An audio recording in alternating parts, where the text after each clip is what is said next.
Proses penukaran uang baru sudah dimulai di sejumlah daerah di Aceh. Sejumlah bank langsung bergerak cepat melayani masyarakat untuk menukar uang pecahan baru menjelang Idul Fitri.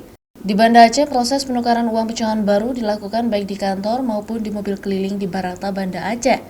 Bank Syariah Indonesia tahun ini menyediakan hingga 1,2 triliun uang pecahan baru untuk ditukarkan oleh masyarakat. Selama libur Lebaran nantinya, Bank Syariah Indonesia juga tetap melakukan pelayanan terbatas kepada nasabah.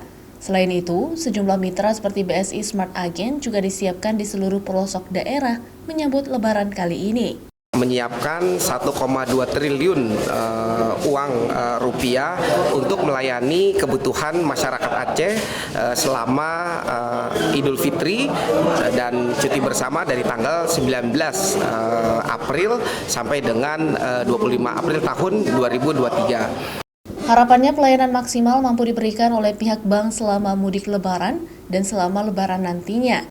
Petugas juga mensiagakan tim untuk fokus pada pusat keramaian yang memiliki ATM Center agar tidak mengalami kendala. Syahril, Kompas TV, Banda Aceh.